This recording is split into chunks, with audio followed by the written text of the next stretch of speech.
On a bitter January evening in 1901, inside Osborne House on the Isle of Wight, Queen Victoria lay in her deathbed, barely conscious, her breathing shallow and laboured.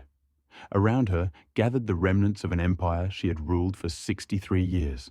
Her children, her grandchildren, the ministers and physicians who had attended her through the final decline. Outside, beyond the heavily draped windows, a storm battered the English coast. The wind howled through the bare winter trees, and rain lashed against the stone walls of the Italian Renaissance palace she had loved so dearly.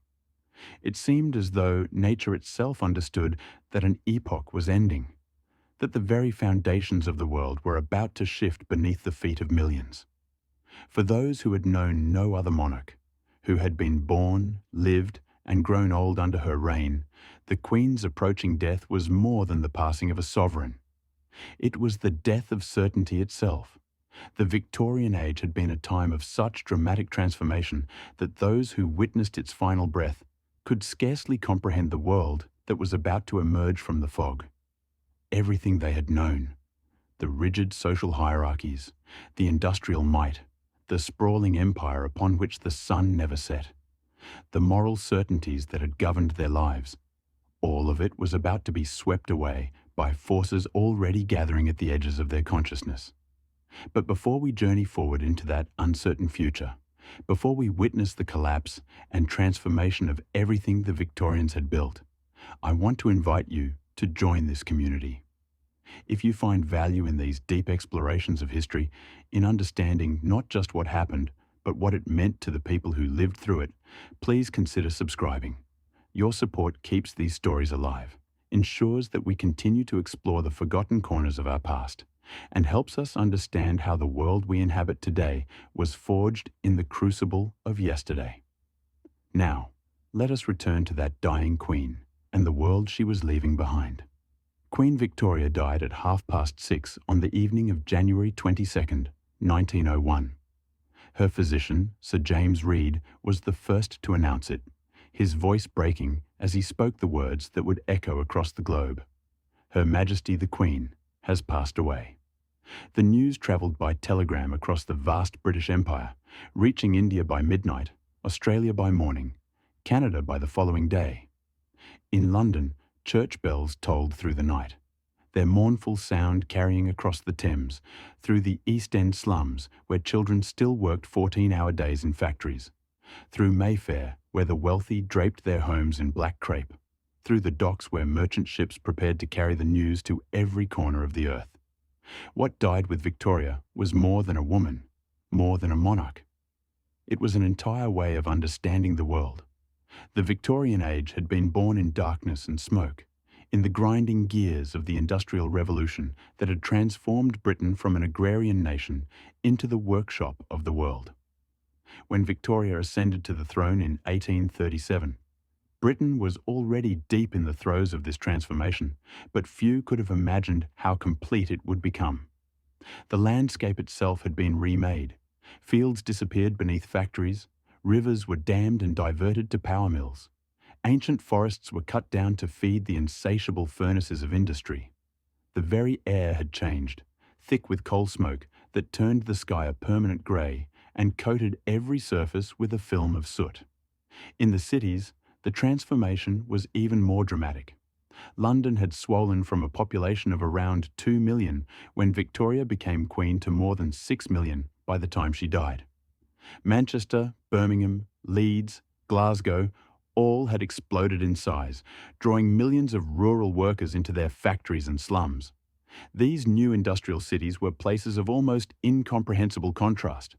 In Manchester's Ancoats district, workers lived packed into windowless cellars, sharing a single privy between 100 people, drinking water contaminated with sewage and industrial waste.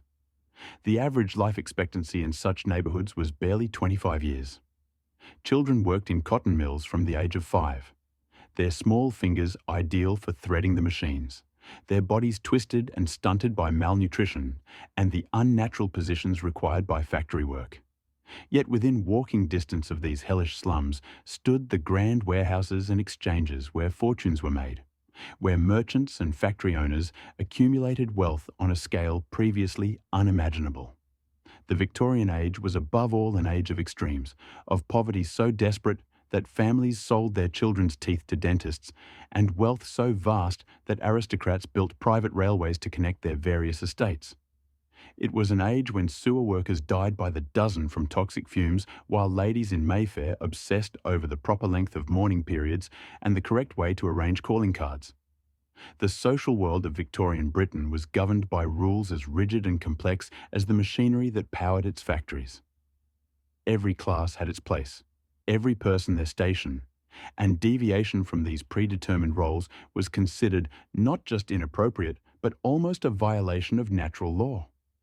The aristocracy, that ancient landed class whose power had seemed eternal, still commanded the heights of society, though their influence was being steadily eroded by the new industrial wealth. Below them, the expanding middle class, shopkeepers, clerks, small business owners, professionals, desperately maintained the appearance of respectability, terrified of sliding back into the working class from which many had so recently emerged. Respectability was the Victorian religion, observed with far more devotion than Christianity itself, though the two were often conflated. A respectable middle-class family maintained strict moral codes, attended church regularly, kept a servant even if they could barely afford it, for to lack servants was to admit one's precarious position, and above all, maintained appearances. Wives and daughters were kept largely confined to the domestic sphere, their lives circumscribed by endless social rituals and the requirement that they demonstrate their family's prosperity through their own enforced idleness. The angel in the house, the perfect Victorian woman, selfless, pure, devoted entirely to husband and children, was the ideal against which all women were measured and found wanting. But beneath this veneer of respectability ran currents of sexuality and violence that Victorian society refused to acknowledge. London alone had an estimated 80,000 prostitutes by the 1860s, serving every class and every taste. In the East End, women sold themselves for pennies to survive, often dying of disease or violence before reaching 30. In the West End, high-class courtesans entertained aristocrats and wealthy businessmen in elegant establishments where discretion was guaranteed. Child prostitution was rampant. The age of consent was only 12 until 1875, and even after it was raised to 13, thousands of children were bought and sold for sexual purposes every year. When journalist W.T. Stead exposed the child sex trade in his 1885 series, The Maiden Tribute of Modern Babylon, Victorian society was forced to confront horrors it had long preferred to ignore. The domestic violence that occurred behind the closed doors of respectable homes was similarly unacknowledged. A man's right to physically correct his wife was legally protected, and women had virtually no recourse against even the most brutal husbands. Until the Married Women's Property Acts of the 1870s and 1880s, a woman's property, earnings, even her children belonged entirely to her husband. Divorce was nearly impossible and brought such social shame that most women endured even the worst marriages rather than face public condemnation. Yet, even as Victorian society enforced these rigid hierarchies and moral codes, forces of change were gathering strength. The Reform Acts of 1832, 1867, and 1884 had gradually extended voting rights, though still only to men, and even then only to those who met property qualifications. The Chartist movement had terrified the establishment with its demands for universal male suffrage, secret ballots, and payment for members of Parliament. Though Chartism itself had failed, it had planted seeds of democratic aspiration that would eventually flower. Trade unions, despite fierce resistance and legal persecution, had established themselves as a force that could challenge the absolute power of employers. The London Dock Strike of 1889 had shown that even the poorest, most unskilled workers could organise and win concessions. Women, too, were beginning to challenge their prescribed roles. The Langham Place Circle and the Kensington Society had pushed for women's education and property rights. The first women's colleges had been established at Cambridge and Oxford, though the universities refused to grant them actual degrees. Women had entered professions previously closed to them, becoming doctors, journalists, even veterinarians. The suffrage movement was gaining momentum, though it would not achieve victory until after the Victorian age had ended. Florence Nightingale had transformed nursing from disreputable drudgery into a respectable profession. Writers like George Eliot and the Bronte sisters had proven that women could produce literature equal to any man's. The intellectual foundations of Victorian certainty were also crumbling. Charles Darwin's On the Origin of Species, published in 1859, had dealt a devastating blow to literal interpretations of biblical creation, though many Victorians tried desperately to reconcile evolution with their faith. The Oxford movement and the rise of Anglo-Catholicism had fractured the Church of England, while the growth of Methodist and Baptist congregations challenged its authority. Scientific materialism was on the rise, and with it a creeping sense that the universe might be meaningless, governed only by blind natural forces rather than divine providence. The British Empire, that vast sprawl of pink across the world map, had reached its zenith during Victoria's reign. By 1901, it encompassed a quarter of the world's landmass and ruled over 400 million people. India, the jewel in the crown, had been fully absorbed after the Sepoy Rebellion of 1857. Africa had been carved up in the scramble for Africa, with Britain claiming vast territories from Cairo to the Cape. Australia, Canada and New Zealand had been settled by British emigrants, displacing indigenous populations through a combination of disease, warfare and forced relocation. The empire brought tremendous wealth to Britain, but it was wealth built on exploitation, extraction and violence. The Irish had suffered particularly under British rule. The Great Famine of 1845 to 1852 had killed 1 million people and forced another million to emigrate, while British landowners had continued exporting food from Ireland throughout the crisis. The century had seen repeated attempts at rebellion, all crushed with brutal efficiency. Irish labourers had built much of Britain's industrial infrastructure, often living in the worst slums and facing discrimination nearly as severe as that experienced by non-white colonial subjects. In the colonies themselves, British rule meant the systematic looting of resources and the imposition of British culture and law on societies that had functioned perfectly well without them. The Opium Wars had forced China to accept British drug trafficking. The suppression of the Sepoy Rebellion had involved massacres and reprisals that killed tens of thousands. In southern Africa, the British had waged war against the Zulu and would soon wage war against the Boers in a conflict that would introduce the world to concentration camps. But in January 1901, as Victoria's body was prepared for the elaborate funeral that would consume the nation's attention for weeks, few Britons understood how fragile their empire had become. The Boer War, which was still dragging on in South Africa, had revealed disturbing weaknesses in British military power. What was supposed to have been a quick victory had turned into a grinding conflict that required hundreds of thousands of troops and revealed the poor health and physical condition of Britain's working-class recruits. Other powers, Germany, the United States, Japan, were rising to challenge British dominance. The new king, Edward VII, was in many ways the antithesis of his mother. Where Victoria had been stern, moralistic, devoted to duty, Edward was pleasure-loving, openly unfaithful to his wife, more interested in horse racing and fine dining than statecraft. His accession symbolized the shift from Victorian propriety to Edwardian indulgence, from the old certainties to a new age of leisure and consumption, at least for those who could afford it. For the working classes, life after Victoria's death continued much as it had before. In the coal mines of Wales and northern England, men still descended into darkness for 12-hour shifts, breathing coal dust that would eventually destroy their lungs. In the textile mills of Lancashire, women and children still tended machines in heat and noise that made normal conversation impossible.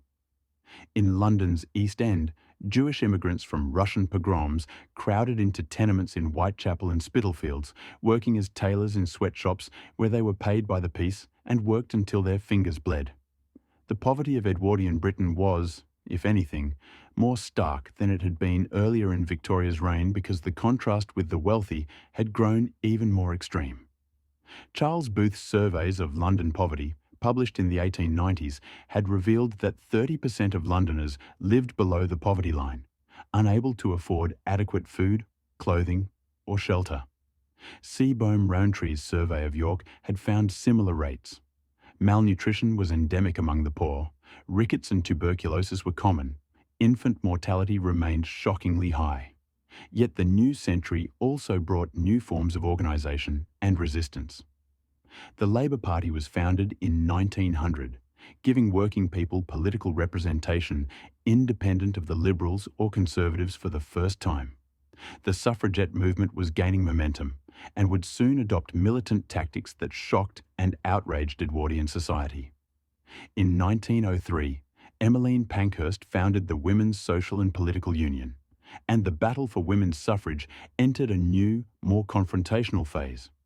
Women would chain themselves to railings, smash windows, set fire to buildings, and endure force-feeding in prison rather than abandon their cause.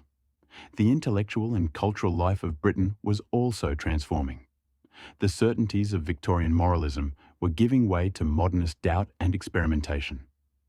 In 1899, Joseph Conrad had published Heart of Darkness, a devastating critique of imperialism that exposed the barbarity at the heart of the civilizing mission. Oscar Wilde's trial and imprisonment in 1895 had exposed the hypocrisy of Victorian sexual morality, though it would be decades before society truly reckoned with the injustice of his persecution. Sigmund Freud's theories of the unconscious were beginning to circulate, suggesting that beneath the rational surface of human behaviour lay dark, irrational drives. Technology, too, was accelerating the pace of change. The motor car was transforming from a rich man's toy into a vehicle that would reshape cities and landscapes. The first powered flight occurred in 1903. Radio communication was developing rapidly. Cinema was emerging as a new form of entertainment and art. The world was speeding up, becoming more connected, more modern in ways that would have seemed like magic to someone born at the beginning of Victoria's reign. In Ireland, the forces that would eventually lead to independence were gathering strength. The Gaelic revival was reclaiming Irish language and culture. Arthur Griffith founded Sinn Féin in 1905. The Home Rule movement was gaining political momentum, though it would be repeatedly blocked by the Conservative Party and the House of Lords. The stage was being set for the Easter Rising of 1916 and the War of Independence that would follow. Internationally, the alliances and rivalries that would lead to the First World War were already forming. Britain's splendid isolation was ending as it formed the Entente Cordiale with France in 1904 and aligned itself with Russia. Germany, under Kaiser Wilhelm II, was building a navy to rival Britain's and pursuing an aggressive foreign policy. The Balkans were a powder keg of nationalist tensions. The assassination of Archduke Franz Ferdinand was still more than a decade away, but the conditions for catastrophe were being established. The people who had grown up in the Victorian age, who had internalized its values and assumptions, found the new century increasingly bewildering. The old certainties about Britain's place in the world, about the permanence of the class system, about gender roles and sexual morality, about the empire and the superiority of British civilization, all were being questioned and undermined. The generation that came of age after Victoria's death was different, more willing to challenge authority, less deferential, more aware of the world beyond Britain's shores. The First World War would deliver the final blow to whatever remained of the Victorian world. The flower of a generation would die in the trenches of France and Belgium, their bodies torn apart by industrial weapons that turned warfare into mechanized slaughter. The certainty that British civilization represented the pinnacle of human achievement would be shattered by the senseless carnage. The empire would begin its long decline, accelerated by the Second World War, and the rise of anti-colonial movements across the globe. The social changes that had begun in the Victorian era would accelerate dramatically. Women gained the vote in 1918 for those over 30, and full suffrage in 1928. The class system, though it persisted, would never again have the rigidity it had possessed in Victorian times. The welfare state, first glimpsed in the liberal reforms of 1906 to 1914, would eventually provide a safety net that Victorian workers could never have imagined. The National Health Service, founded in 1948, would make healthcare a right rather than a privilege. But on that January evening in 1901, as Victoria's body was carried from Osborne House to the Royal Yacht Alberta for the journey to the mainland, none of this was certain. The mourners who lined the streets of London for her funeral could not know that they were witnessing not just the passing of a queen, but the end of an entire world. The elaborate funeral procession, with its military bands and foreign dignitaries, its black-draped streets and weeping crowds, was a kind of funeral for the Victorian age itself, for its certainties and its hypocrisies, its achievements and its brutalities, its rigid order and its terrible inequalities.